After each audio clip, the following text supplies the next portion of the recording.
He can go last. Yeah, that'll be fine.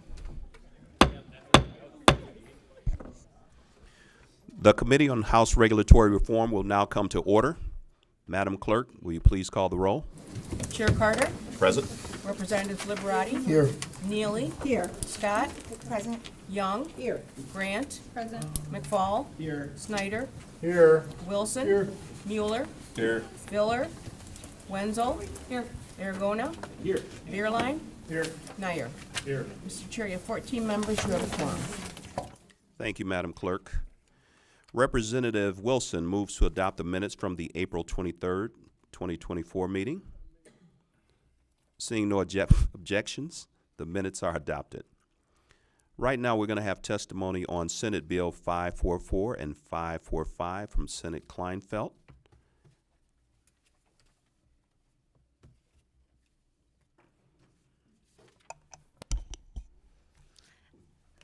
Hello, good morning. My name is Renee Watson. It's really Wilson. I just got married, still changing it. I'd like to thank you very much for allowing me to speak here and testify on behalf of SB 544 and 545. Senator Kleinfeld is unable to be here, so I am testifying in her place. I'd like to thank Chair Carter, Majority Vice Chair Liberati, Minority Vice Chair Mueller, and members of the House Regulatory Reform Committee. I am grateful for the opportunity to speak to you today about these bills. Together, these bills would establish licensure and registration for dead human bodies, refrigeration facility and removal services, also prescribing a fee structure for the proposed licensure and registration. SB 544 and 545 would require a removal and refrigeration service to meet specific requirements related to transportation and refrigeration. Currently, Michigan does not have any regulation regarding the removal of a dead human body, only a courtesy license that's valid for 2 years. This industry should have licensing and regulations to ensure public safety. Our office worked with stakeholders for language improvements in the substitute that provided a technical clarification earlier in the Senate, and it furthered direction for a refrigeration facility and the process for entities contracted with the refrigeration facility. I'd like to thank you again for your time. I am, of course, available for any questions that you may have, but I believe Laura, the Michigan Funeral Directors Association, and a constituent that owns a refrigeration and licensed facility is here to testify and provide expertise. So if you have any questions, I can try and answer them on behalf of Senator Kleinfeld, but again, I will refer to the experts on this. Thank you. Seeing no questions, we're not going to put you through that. We'll leave that to the experts. Thank you, Chair. Thank you for your testimony. Wishing to speak in support of the bill, we have Paul Gittler from Heritage Services.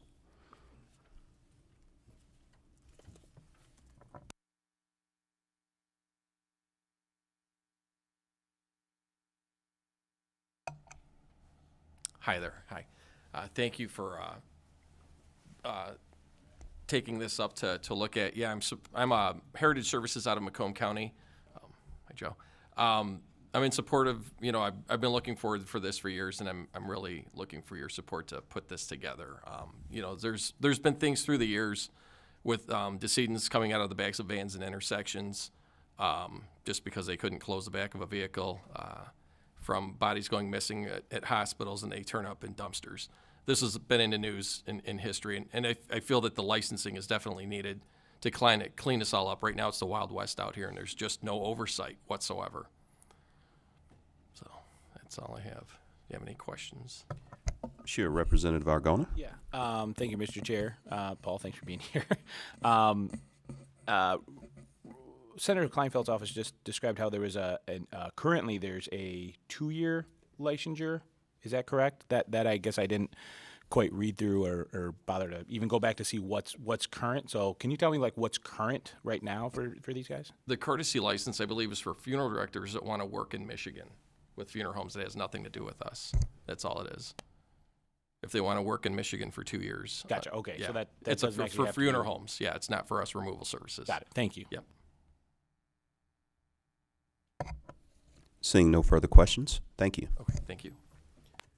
Next, wishing to speak in support of the bill, we have Jared Rosicki.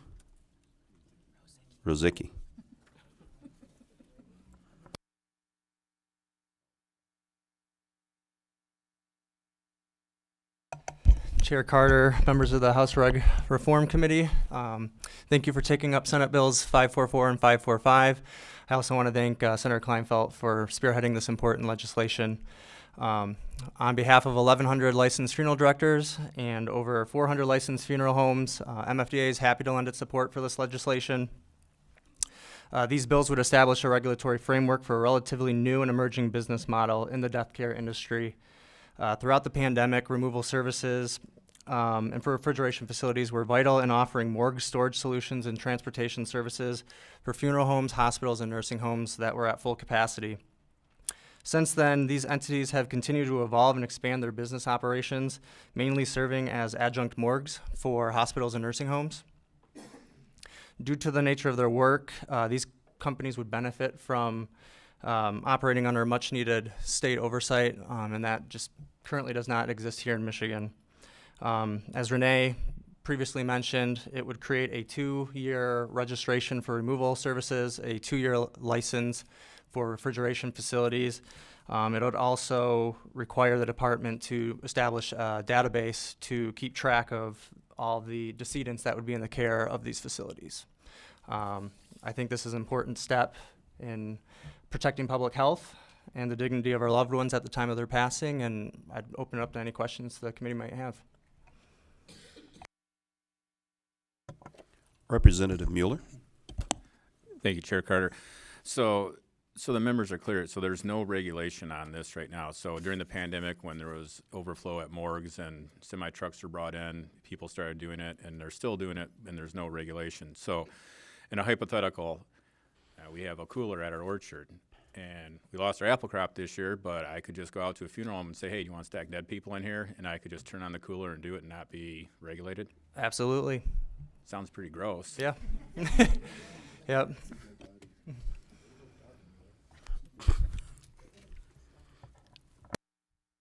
Seeing no other questions, thank you. Oh, well. Follow up on that one. Representative Nyer. I'm not sure I can. How does this proposed legislation compare to the regulations that are currently in other states? Is it very similar, or how? Yeah, a lot of this was actually modeled after Florida. They have a similar license and registration, same cost, about $300. So we got this from Florida.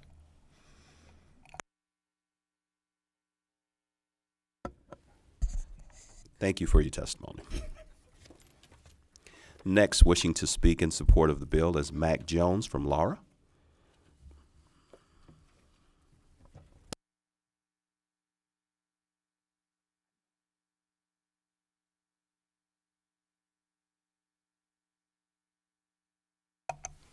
Thank you, Chair Carter and members of the committee. First, I'll answer Representative Aragona's earlier question. So the courtesy license that has been intact has mostly just been used for transporting bodies across state lines regularly. That is something that has been, in order to ensure that, there is individuals that are regulated that are transporting bodies from one direction, from one state to another. But this is more in-state aspects as this package brings forward. From the department's perspective, we've seen this business practice and these services available since before the pandemic. And we believe these are some basic set standards, some baseline standards that the department can oversee. So happy to answer any questions. I have a quick question. Yes. Will Laura need any additional funding or staffing? So we do anticipate that there will be a need for 2 FTEs. We've provided that information to the Senate office. I can also provide that information to you as well if you would like, Chair. Yes, thank you. Any other questions? Thank you, sir. Thank you. Next, wishing to oh, they don't want to speak. Great. Wishing not to speak. not in support of the bill, we have Richie Farron from the Healthcare Association of Michigan. Oh, they are in support. Is it a yay or a nay?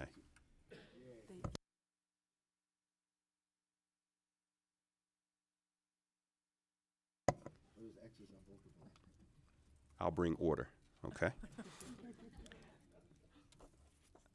Not wishing to, in support of the bill, but not wishing to speak, Elizabeth Cutter from the Michigan Health and Hospital Association.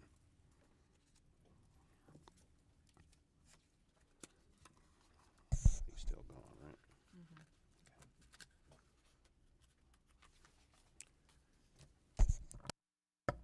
Next, we will vote out Senate Bill 602 from Senator Hertel. We heard testimony on April 23rd. Are there any other questions from members?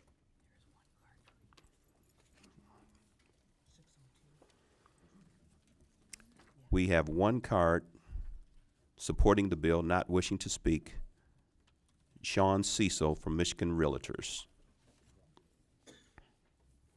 I'll take a motion to report Senate Bill 602 with recommendation. Representative Liberati makes the motion. Madam Clerk, will you please call the roll? Chair Carter, Yes. Representatives Liberati, Yes. Neely, Yes. Scott, Yes. Young, Yes. Grant, Yes. McFall, Yes. Snyder, Yes. Wilson, Yes. Mueller, Yes. Filler, Wenzel, Yes. Aragona, Yes. Beerline, Yes. Nyer. Yes. Mr. Chair, you have 14 yeas, 0 nays, 0 passes. Senate Bill 602 is reported with recommendation. Thank you, Madam Clerk. Next, we will vote out Senate Bill 702, sponsored by Senator Singh. We also heard testimony on April 23rd. Questions from members?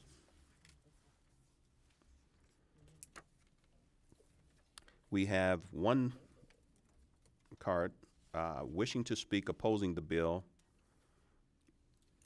Alisdar Whitney from the Institute for Justice.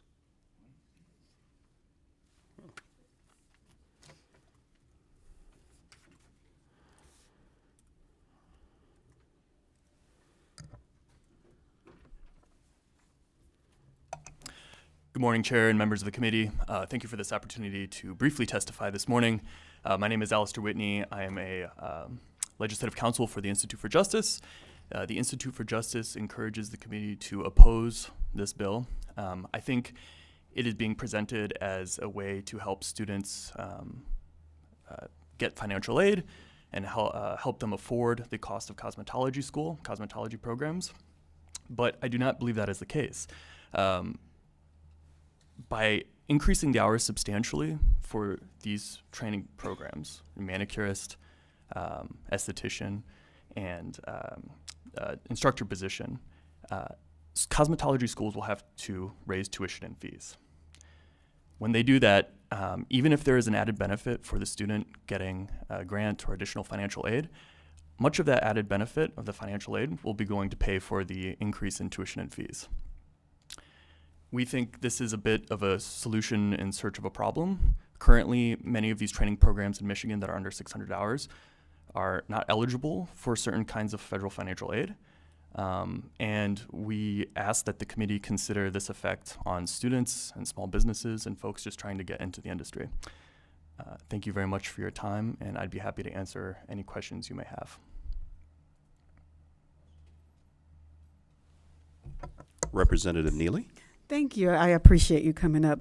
Can you explain to me why do you think the cost would go up for the additional hours? Why do you think that they would do that?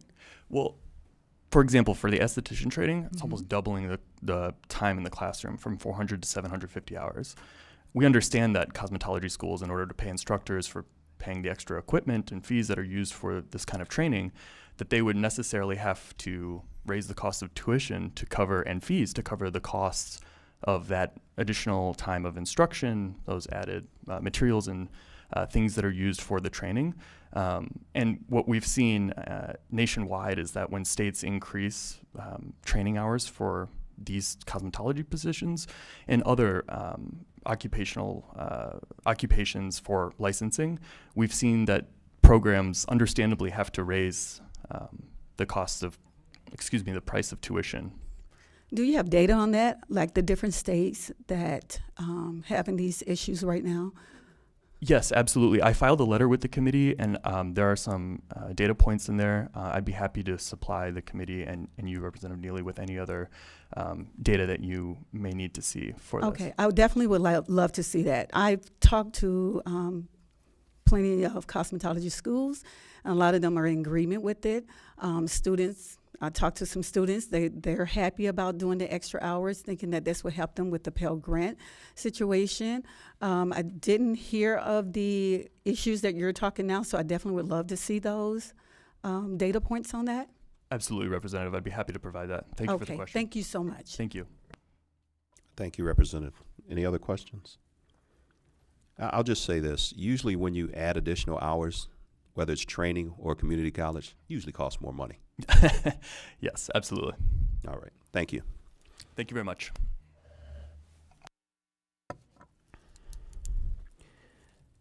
I will take a motion from Representative Scott to report Senate Bill 702 with recommendation. Madam Clerk, will you please call the vote? Chair Carter? Yes. Representatives Liberati? Yes. Neely? Yes. Scott? Yes. Young? Yes. Grant? Yes. McFall? Yes. Snyder? Yes. Wilson? Yes. Mueller? Yes. Filler? Wenzel? Yes. Aragona? Yes. Beerline?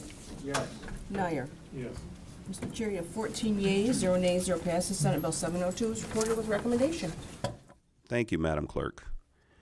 We will now vote out House Bill 5156, sponsored by Lori Stone, which we heard testimony on, the 23rd as well. We have an H1 substitute, and the Department of Law is here to make brief comments on the changes.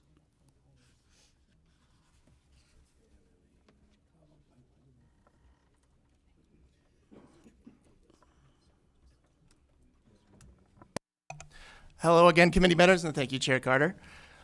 Just to quickly touch on this is a technical correction. The way that the bill is currently reading indicates that the third-party sanctioning organizations submit their application fee after the commission has made a decision, but traditionally, whenever someone submits an application, they submit their application fee along with their application. So, happy to answer any questions. Any questions about the substitute, the technical fix? Thank you. Thank you. Which one is the one we have 50 cards on?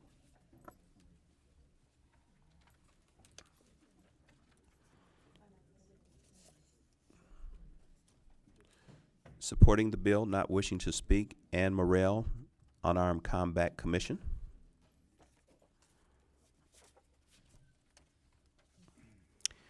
I need a motion to adopt H1 substitute for House Bill 5156. Representative Mueller makes the motion. Madam Clerk, will you please call the vote? Chair Carter? Yes. Representatives Liberati? Yes. Neely? Yes. Scott? Yes. Young? Yes. Grant? Yes. McFall? Yes. Snyder? Yes. Wilson? Yes. Mueller? Yes. Filler? Wenzel? Yes. Aragona? Pass. Beerline? Pass. Nyer. Pass. Mr. Chair, you have 11 yeas, 0 nays, 3 passes. The sub is adopted. Thank you, Madam Clerk. Next, I'll take a motion to report House Bill 5156 with recommendations as H1 substitute. Representative Neely makes the motion. Madam Clerk, will you please call the vote? Chair Carter? Yes. Representatives Liberati? Yes. Neely? Yes. Scott? Yes. Young? Yes. Grant? Yes. McFall? Yes. Snyder? Yes. Wilson? Yes. Mueller? Yes. Filler? Wenzel? Yes. Aragona? Pass. Beerline? Pass. Nyer. Pass. Mr. Chair, you have 10 yeas, 0 nays, 4 passes. House Bill 5156 is reported with recommendation as substitute H1. Thank you, Madam Clerk.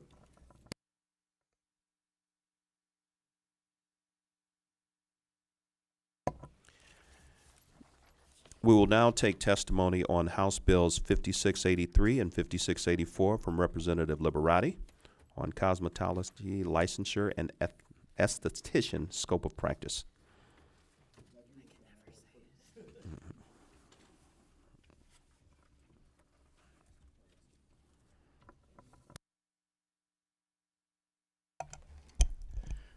Thank you, Chair and members of the committee, for hearing my testimony on House Bills 5683 and 5684.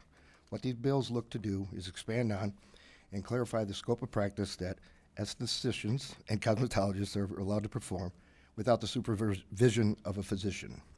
Current regulations placed on these licensed individuals restrict them from performing certain procedures like microdermabrasion, which they have had many hours of rigorous training to be able to safely perform.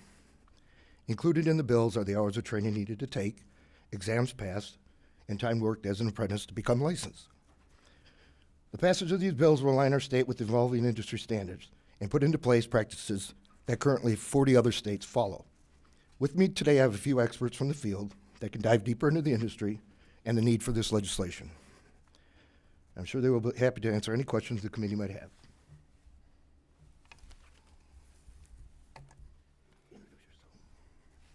Thank you, Chairman Carter and members of the committee. My name is Rachel Harned, and I have been a salon and spa owner as well as a cosmetology school owner for the past decade. I'm here to advocate for the passage of Bill number 5684. The current rules describing the practice of cosmetology do not mirror the many safe and effective advancements that have been made since the rules were first implemented. In my capacity as a member of the Michigan Association of Beauty Professionals, our goal is to ensure the continued prosperity and advancement of the beauty industry. This is why the MABP is seeking your support of this bill, aimed at moving our industry forward. Estheticians undergo rigorous education and training to acquire the necessary knowledge and skills to perform innovative skincare treatments safely and effectively. The licensure process serves as a crucial safeguard for public health and well-being, ensuring that professionals meet established standards of competency and professionalism. The current laws governing our profession were formulated in a different century, with the last significant revisions occurring in the 1970s. Since then, the beauty industry has evolved exponentially, with the emergence of innovative skincare techniques that were unimaginable decades ago. Without these necessary changes, the state board could promulgate clarifications that would effectively remove these services from the scope of practice. This would not only undermine the livelihoods of more than 77,000 professionals, but also deprive Michigan consumers of access to beneficial treatments. It is imperative that we recognize the need for modernization and progress within our industry. The proposed bill is not a deviation from the law, but rather a reflection of the evolving landscape of the beauty industry. I urge you to support this bill and uphold the rights of professionals to continue serving their communities effectively. Thank you for your time and consideration. Hello, my name is Natasha Lawson. I want to thank Chairman Carter for allowing me to speak today, Representative Liberati for support of this industry and this bill, and Representative Neely as well for her continued support of the cosmetology fields in Michigan. I also wish to thank the other members of the committee for allowing me to speak today. Currently, as Rachel discussed, our industry is encumbered by outdated statutes that restrict the scope of practice for licensed estheticians. If the regulations that the Board of Cosmetology have drafted out to better define the current statutes are enacted, they will impose unnecessary and burdensome obligations on our healthcare systems to service skincare clientele. House Bill 5684 proposes changes that would allow for significant growth within the industry by streamlining and clarifying what estheticians are permitted to do. For instance, it would enable estheticians to perform modern, non-invasive procedures such as non-medical grade skincare, chemical peels, microdermabrasion, and all of this can be done without excessive regulatory hurdles. This legislation aims to alleviate any potential strain on healthcare facilities by defining more clearly the boundaries between medical treatments and skincare services. This bill also enhances safety and professional standards by outlining explicit practices that licensed estheticians can follow, ensuring procedures are performed safely and effectively. Not only does this protect our clients, but it can boost credibility and professional standards in our industry in the state of Michigan. Passing this bill into law would not only modernize our regulatory framework to reflect current practices and technological advancements that I've seen in other states that I have worked in, but also promote economic growth by reducing unnecessary burdens on both the health and beauty sectors. I urge the committee to recommend this bill to the House of Representatives for a vote, ensuring Michigan remains a leader in supporting industries that contribute both to the health and well-being of its constituents. Thank you for your time and consideration. Let me know if you have any questions that I can answer. Colleagues, any questions? Thank you for your testimony. Next, we will be taking testimony on House Bill 5546 from Representative Snyder, beverage container tax credits.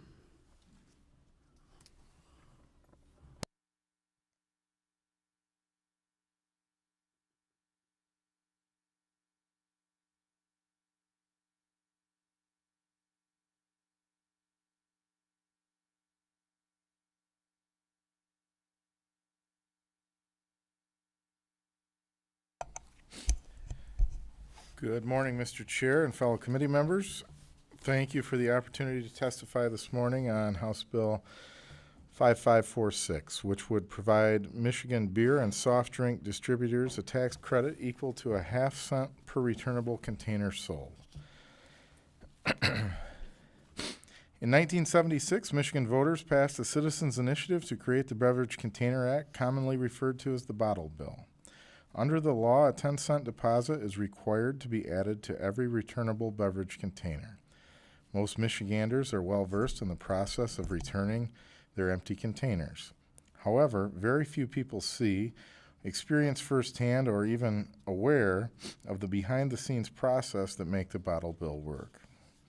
Our local distributors across the state must pick up, process, and recycle billions of containers each year on behalf of the state. It's a complex and expensive task that costs distributors a significant amount of time and money. The amount of containers a year sold is somewhere around 4 billion containers a year. When the Bottle Bill was originally enacted, distributors received the dimes for containers that were not returned, known as unclaimed deposits. This funding allowed distributors to invest in infrastructure and helped offset operating costs. Over time, this money has been diverted to other areas. In 2008, the legislature and Governor Granholm recognized the need to reinvest in the Bottle Bill. A tax credit was created to help cover distributor costs associated with operating the Bottle Bill, but it was later eliminated. I hope you'll join me in supporting House Bill 5546, a bill that has nearly 50 co-sponsors, including many of you on this committee. This legislation simply reinvests and modernizes the Bottle Bill. Sustained reinvestment in the bill is necessary to maintain infrastructure and ensure the system operates efficiently and effectively. Thank you for the opportunity to be here this morning. And before taking questions, I would like to turn it over to Brett Visner, Vice President from the Michigan Beer and Wine Wholesalers Association, for further testimony. Thank you, Mr. Chairman. Thank you, Representative Snyder, for your leadership on this issue. The representative spelled it out and provided a lot of great background and history, so I'm not going to dive too deep into the details. I know some people are familiar with this issue as legislation was passed in the House last session, but there are some new folks as well. So as the representative said, as adopted by the people in 1976, all the unclaimed dimes did go to distributors to offset their costs and invest in the infrastructure necessary to carry out the Bottle Bill operations on behalf of the state. That changed in 1989, and then was not, there wasn't a funding source again until 2008, which equated to about 28.5, or it was 28.5% of total costs for distributors that were able to claim as a tax credit. That was eliminated in 2011 with the wholesale changes to the business tax structure. Fast forward to now, and there hasn't been a sustained funding source. There was a one-time appropriation last year. But other than, as you can see, there's been funding, there hasn't been funding, there hasn't been consistency. And that's the real problem for distributors. Because as the representative said, once that container is dropped off to the retailer, every single step is carried out by the distributors to make sure the bottle bill is running smoothly and efficiently for Michigan consumers. It's dirty, it's labor intensive, and it's very expensive. Our estimation is at least $60 million for beer distributors alone, and that's increasing. So it's very, very expensive, and the distributors do an excellent job, and we're really proud of our members for how they run the system. It is efficient, effective, but it's expensive. It's expensive, and investment is needed, and that's what this legislation is all about. It's about sustained investment in the bottle bill operations to make sure that it continues to function. So thank you for those folks that are familiar with the issue and supported the legislation last year. Thank you, and I encourage everybody's support of this bill before you today. Thank you so much. Happy to answer any questions. Representative Bierlein. Thank you, Mr. Chair. I feel like I have a few questions, so maybe I'll just ask one and then see where other people go, and we can come back to me. What happens with the collected items? Like, I mean, we have a recycling center in Tuscola County. The county keeps the leftover. The recycling center is funded by those things. What happens with the aluminum and glass that's collected now? So right now, the distributors, like I said, are responsible for all those containers from the moment they're picked up from the retail store. Some of them, it depends on where you are. Some of them are transferred back to the distributor's own facility. If you've been into a distributor's warehouse, you've probably seen it. Happy to make arrangements for you to see that if you have not.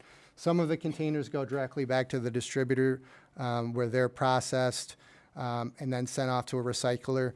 Some of the other containers, depending on the area, go to a third-party processor, UBCR, which is a joint venture that the Michigan Beer and Wine Wholesalers Association and the Michigan Soft Drink Association fully funds. And they also do processing at that site. They have, I believe, two sites, major sites in Michigan, and they're processed there.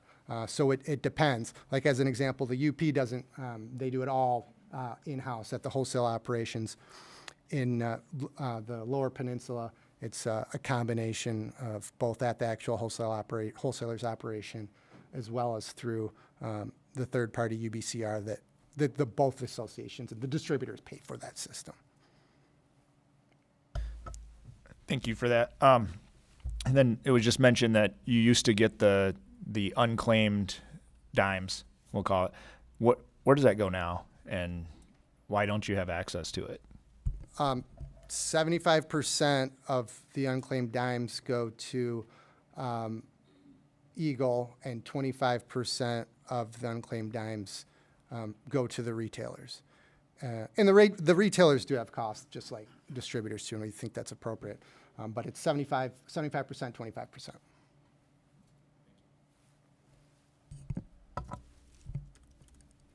Oh, you did. Quick question. If you know, last count, how much has gone unclaimed? So the 2023 numbers have not been officially released by the Department of Treasury, but the previous year, 2022, was $97 million. And the preceding 2 years before that were over $100 million, which was a significant uptick in light of COVID. The previous high water mark prior to COVID was $43 million. And then it obviously went up significantly because of the behavioral changes during COVID. But what we've seen post-COVID is a lot of those behavioral changes are unchanged. The numbers are still staying right around that 100 million mark. And we expect that the 2023 numbers will be in the same neighborhood of about $100 million. Any other questions? just real quick, and I'm not sure if any of my colleagues get this, get a lot of complaints about stores not taking returnables. So I know we have some work to do on that. They'll sell it, but they won't take returns. So if anybody's watching out there at the AG's office, need a little help. Thank you. Thank you. And if I could just add one more piece too, as far as talking about the dollars. Just like I said, distributors' costs are about $60 million. The legislation before you represents about roughly for my members about 13% of their total cost. So it's just to boil it down what the legislation means to our members. Thank you, gentlemen. Not wishing to speak in opposition of the bill, we have Peter Mormon from the Department of Treasury. Not wishing to speak in support of the bill, we have Derek Badgema from Michigan South Drink Association.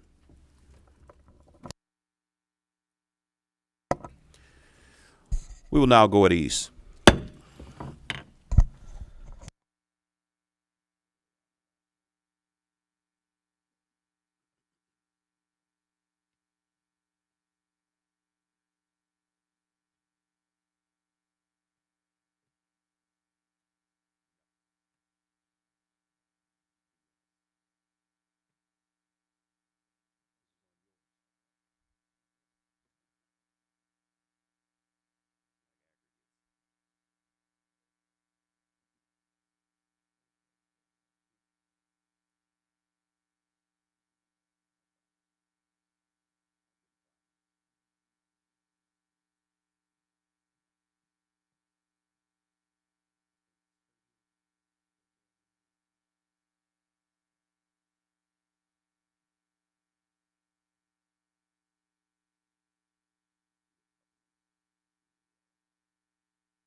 I can see it's coming.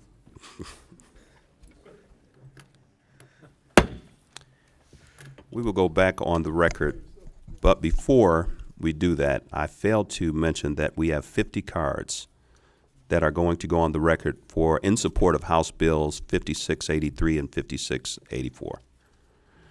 So, with that,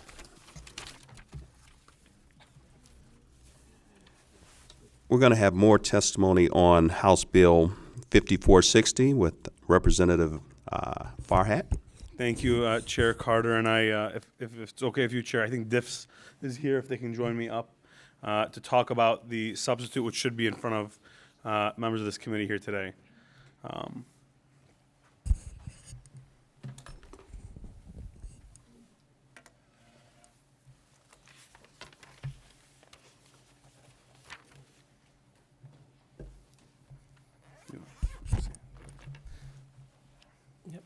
Ross Yednock with the Michigan Department of Insurance and Financial Services. So, Chairman, since the last time, or members of the committee, since the last time we were before this body, we have since presented a substitute which has the consumer protection aspects that we talked about. In the substitute in front of you, we're requiring buyers to review their payment schedule up front. We're requiring that no payment may increase more than 40% from the first payment. We included language that a buyer must qualify for the maximal possible payment first. So if you choose to take the lower payment up front, just because you qualified for that lower payment doesn't mean you can just sign on. You have to be able to qualify for the higher payment as well. And then we also prohibit any fees related to the utilization of a program like this, or fees for paying more up front, so prepayment, if you choose to do so in the term of the contract. Those are the things that we've worked on very diligently with diffs, as well as some of our partners in the space. to make sure that we took the feedback given to us from this committee and incorporated it in a substitute. That is before each and every one of you today. Ross, I don't know if you want to. I have nothing to add. Yeah. Representative Liberati? Is there something in there that will show how much you're going to pay for the life of that loan both ways? If you did payments as scheduled? Yes, you would have to be, as part of the truth in lending, if I'm not mistaken. So you're required to have a repayment schedule provided to you at the time of signing, or at the time of you come to terms, that you can review before you sign. That way you understand clearly what is expected of you and what payments are expected without anything changing over the course of that time. Representative Young? Thank you. I appreciate it. A representative for coming in, for making some adjustments. I still wanted to just be certain that I'm reading the bill right. We had conversations about there being an option to pay more on the front end. I know our chair made a comment that if you're a retiree and you know you're going to have more money on the front end, you might want to do it that way opposed to the reverse.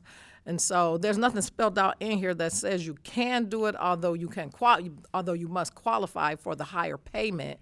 But I didn't see where it spells out you can do it one way or the other. Yeah. And that's what I was looking for. So I think part of it was to give consumer flexibility, but I can totally see that if you think it's adequate to incorporate that type of language to say this does not prohibit a financer and a individual from going into an agreement that would allow them to have, the upper payments up front, that's one thing. But I think the way we got to that kind of conclusion is, well, one, we don't penalize prepayment.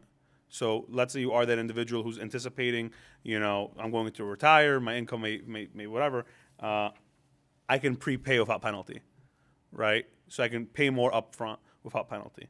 And that's how we did it, without being too prescriptive in case, the statute, without creating any contraindications in the statute. Yeah. I don't know if this was. Yeah, and I would add page 12, line 27. This allows the sale contract to be in unequal payments as long as it does not increase 40%. So nothing in that precludes, starting out at $700 and going down to $100. It just can't go from $500 to more than $700, which would be the 40% increase. Any other questions? We good? With that, I have Kurt Berryman, who does not wish to speak but is in support of the bill, from the Auto Dealers of Michigan. I also have, not wishing to speak in support of the bill, Angela Ayers from Ford Motor Company. With that, I need a motion to adopt H3 substitute for House Bill 5460. Representative Grant makes the motion. Madam Clerk, will you please call the vote? Chair Carter? Yes. Representatives Liberati? Yes. Neely? Yes. Scott? Yes. Young? Yes. Grant? Yes. McFall? Yes. Snyder? Yes. Wilson? Yes. Mueller? Yes. Filler? Wenzel? Yes. Aragona? Yes. Beerline? Yes. Nair. Yes. Chair substitute H3 is adopted. Thank you, Madam Clerk. I will now take a motion to report House Bill 5460 with recommendations as substitute H3. Rep. McFall makes the motion. Madam Clerk, will you please call the vote? Chair Carter? Yes. Representatives Liberati? Yes. Neely? Yes. Scott? Yes. Young? Yes. Grant? Yes.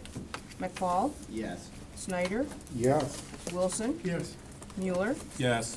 Filler? Wenzel? Yes. Aragona? Yes. Beerline? Yes. Nair. Yes. Mr. Chair, 14 yeas, 0 nays, 0 passes. House Bill 5460 is reported with recommendation as substitute H3. Thank you, Madam Clerk.